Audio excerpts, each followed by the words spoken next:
Vi vil fortælle lidt om bioetanol. Bioetanols elektronprikformel og strukturformel for stoffet er i prikform, sådan her. Kan I se Man det? kan se det. Det er sådan en 2 C'er og så 5 H'er ud fra, og så sidder der sådan et O og et H på, fordi det er en alkohol. Så der skal egentlig sidde 6 H'er, men fordi det er en alkohol, så sidder der sådan en O sidegade på.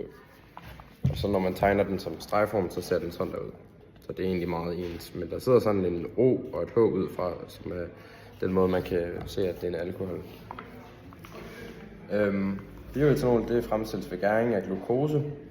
Og det betyder, at gærcellerne de bruger glukosen til at lave respirationsprocessen. Og så danner de etanol. Her der kan man også se formlen for dannelsen af det.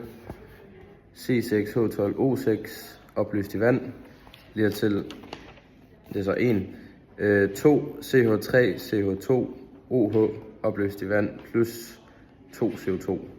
Og det er glukose, etanol og carbondioxid.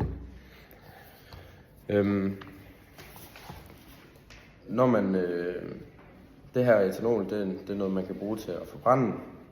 Og i forbrændelse af en etanol, så kan man visualisere det som en fuldstændig forbrænding her.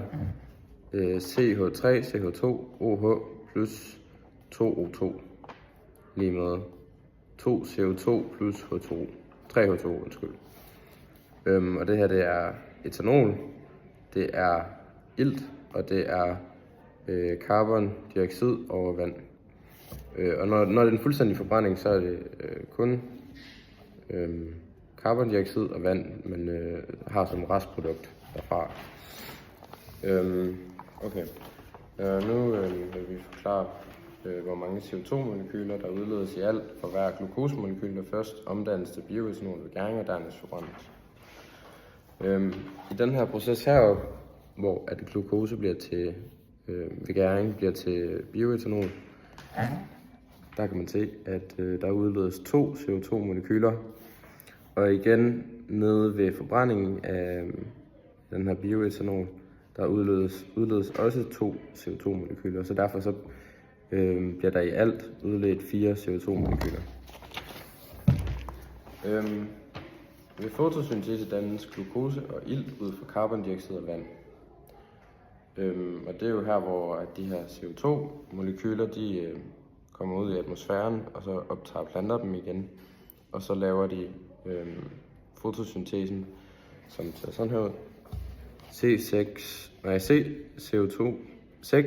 CO2 undskyld, plus 6 H2O og noget lys bliver til C6H12O6 plus 6 O2. Og det er formlen for fotosyntese, og her kan man også se, der bliver CO2'en anvendt og bliver til glukose igen, hvor man så kan lave den her gæringsproces en gang til. Og så det her CO2, der bliver udledt i den proces, bliver brugt til at lave en nyt glukose. Og der bliver optaget 6 CO2-molekyler for hver gang, der dannes et glukosemolekyl, som man kan se her. 6 CO2 plus 6 H2O og noget lys bliver til glukose og ilt. Og nu vil Joanna forklare om bioetanol-skema. Kan du ikke lige holde den for mig? Ja. Her har vi vores skema, som I kan se. Jamen, plante optager CO2. Så derefter omdannes sukker til bioetanol.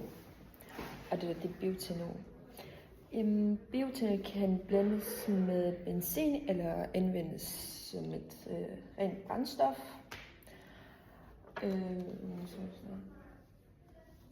Ja. Når bioetanol forbrændes, frigives der CO2 tilbage til atmosfæren. Ja, så er det bare sådan, de kører bare rundt. Ja. Så den CO2, der bliver udledt fra forbrændingen af bioetanol. Det bliver så brugt igen til fotosyntesen til at skabe nyt glukose. CO2 og sådan. Ja. Ja. Så Så bliver det planter CO2, optager det der CO2. bliver til glukose, bliver til bioetanol igen, bliver til CO2. Så det er sådan et loop. Ja, Yes. det var det.